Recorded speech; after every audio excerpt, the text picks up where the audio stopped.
మీ business ఏదైనా మీ ఊర్లో promotion చేయాలంటే అది సుమన్ టీవీతోనే సాధ్యం. ఇప్పుడే సంప్రదించండి. జనసేన అధ్యక్షులు కొణిదెల పవన్ కళ్యాణ్ గారు పిఠాపురం ఎమ్మెల్యేగా గెలిచిన తర్వాత మొట్టమొదటిసారిగా పిఠాపురం నియోజకవర్గం అడుగు పెట్టబోతున్నారు డిప్యూటీ సీఎం హోదాలో, అదేవిధంగా మంత్రిగా. అయితే ఈ రోజు ఇక్కడ పింఛను కార్యక్రమం అయితే ఉంది, పంపిణీ కార్యక్రమం పవన్ కళ్యాణ్ గారి చేతుల మీదుగా గొల్లప్రోలు సత్యకృష్ణలో జరుగుతుంది. అయితే ఇక్కడ వేద పండితులు ఉన్నారు. పవన్ కళ్యాణ్ గారికి స్వాగతం పలకడానికి జనసేన నాయకులు ఏర్పాట్లు చేశారు. వేద పండితులు ఏ విధంగా పవన్ కళ్యాణ్ గారికి స్వాగతం పలుకుతున్నారు ఏంటి అనేది ఒకసారి మనం అడిగి తెలుసుకుందాం.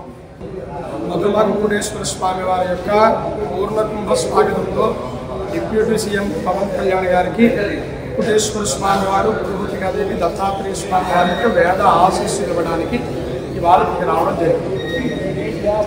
ఎలా ఫీల్ అవుతారు సార్? అంటే పవన్ కళ్యాణ్ గారి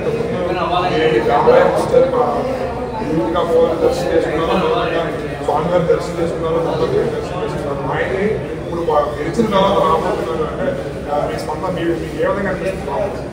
వారి పరిపూర్ణమైన ఆశీస్సులు, భగవంతుడి యొక్క ఆశీస్సులు ఉండడం వల్లే వారి ద్వారా ఈ విధంగా డిప్యూటీ సీఎం హోదాలో ఇక్కడికి వచ్చినట్టుగా మేము భావిస్తున్నాం. మీరు చెప్పండి, పవన్ కళ్యాణ్ గారిని ఏ విధంగా స్వాగతించుకుంటున్నారు? అంటే ఆయన డిప్యూటీ సీఎం హోదాలో పెట్టాలి వారికి విశేషంగా స్వామివారి అనుగ్రహం ఉండడం వలన వారు ఈరోజు డిప్యూటీ సీఎం హోదాగా ఇక్కడికి వచ్చారు. వారికి స్వామి తరపున దివ్య ఆశీస్సులు అందించడానికి మొత్తం అర్చక బృందంలో కూడా ఇక్కడికి వచ్చారు. చూసారు కదా, ఇక్కడ వేద పండితులు పవన్ కళ్యాణ్ గారిని వేద ఆశీర్వచనంతో ఆయన ఆశీర్వదించడానికి అయితే భారీగా పురోహితులందరూ కూడా ఇక్కడ రావడం అయితే జరిగింది. వాళ్ళు చాలా సంతోషపడుతున్నారు పవన్ కళ్యాణ్ గారి డిప్యూటీ సీఎం హోదాలో పిఠాపురం రావడం పట్ల.